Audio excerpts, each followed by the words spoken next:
down with your head up. Straight back. Head straight up, John. And, you know, be prepared to smile from side to side. Hello?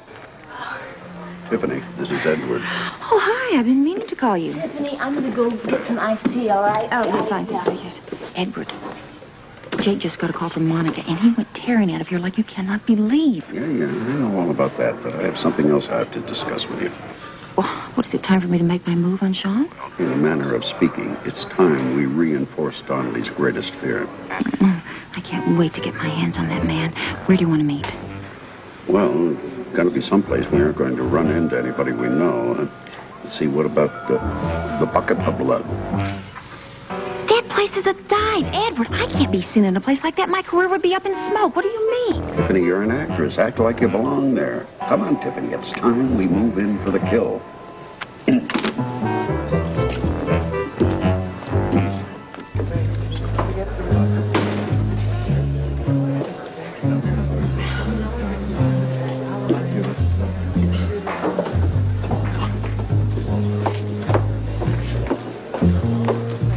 This had better be good. I feel like going out and having a tetanus shot. Tiffany, sit down. We have business to discuss. Can I get you something to drink? Oh, no, thank you. How about some food? Oh, you've got to be kidding, please. Yeah, it'd suit yourself.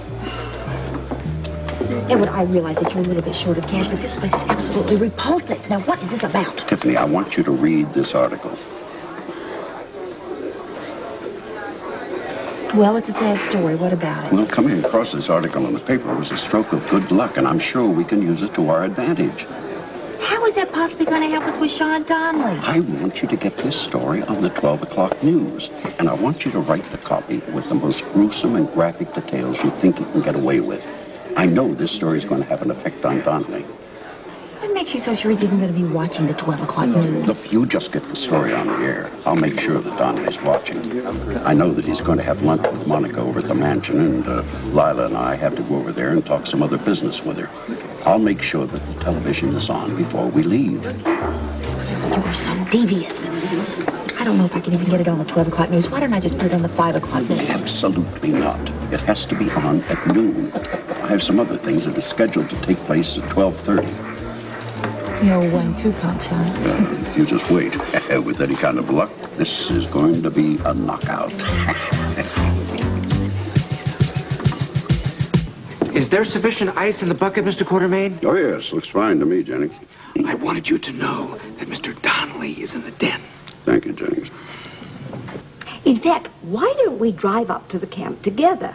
And, well, it's been so long since we've been in the country, and it would do us all good. Don't you think so, dear? I'm not so sure about that, dear. After everything I've been hearing, I'm not sure that we can make the trip. What are you talking about? I'm talking about the weather. Haven't you heard about that storm front that's moving in? I saw a weather map on one of the news broadcasts, and I swear that low-pressure area was right over Camp Wanahachi.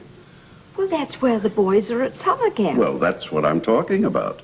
I haven't heard anything about the weather. Well, why don't we check on it? I mean, I'm sure the 12 o'clock news would have some kind of a report on the story.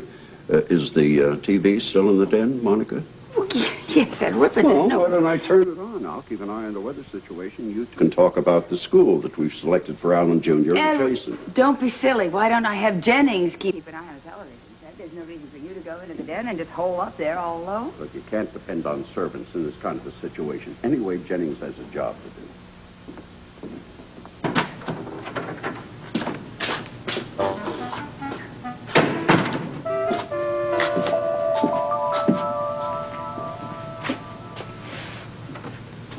The City Council has approved funding for the Waterfront Revitalization Committee's plans for the harbor expansion. Fisherman's Village is going to become a reality. Thank you. This just came in off the WLPC Newswire. Michael Wiley, former entrepreneur and convicted felon, has spent the last 40 years of his life in New York State Prison. He was sent to prison on embezzlement charges stemming from his involvement in a scam that bilked millions from a wealthy Philadelphia family. Last week, Mr. Wiley died in the same prison cell that he's occupied for most of his adult life, while he still fought for parole or a new trial. To this tragic portrait of a once brilliant man, new sources have come to light that reveal Wiley was innocent of the charges brought against him almost 50 years ago. It seems that he never embezzled the money, had just borrowed it temporarily from the wealthy family he was accused of bilking. However, Mr. Wiley's chance for vindication came too late. He died alone and abandoned in his prison cell. We'll be back with more news following this commercial break.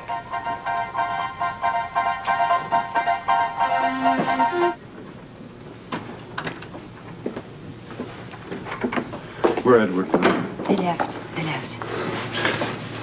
I'm not going to spend the rest of my life living in a jail cell, caged like an animal. I'm not going to let them do this to me. John, what are you talking about?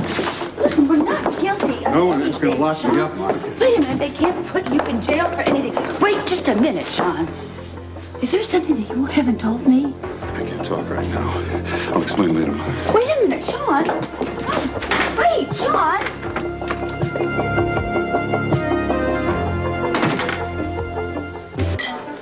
You are a genius, Edward. Tiffany, I've been thinking longer than most of the world has been breathing. I can't help but be good at it at this point in my life.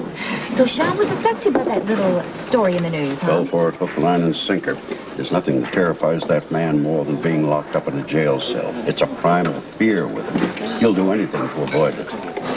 Even give back the Quartermain fortune? That's what we're shooting for. Look at him. How can you be so cruel, huh? What are you talking about?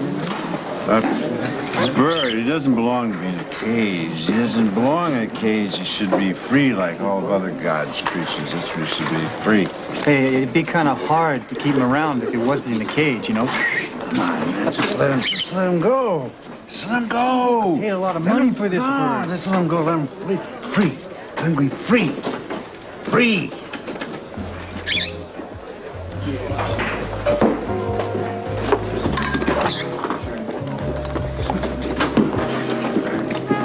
Sean, are you all right? Tiffany, what are you doing here? Well, I saw you come in here and you looked so distraught that I had to follow to make sure that you were all right. Oh, it's just that I can't stand to see anything, man or animal caged. It's not the way it's supposed to be. It's not supposed to be that way. Oh, you poor thing. Hmm? Sean, I had no idea that you were such a sensitive soul. Sir, you are upsetting my friend greatly. I mean, if you had a decent bone in your body, you would open up that door and let that little bird go free. He wouldn't last a week if I let it go. It's lost its passion for survival. Well, that's a fine thing to say. How would you like it if you had to spend the rest of your life behind bars? Oh, yeah. I gotta get out of here. Here. This $20 bill. Now, that's yours if you let that bird go free. Fly. Hey, I'll see you later. I gotta get some air.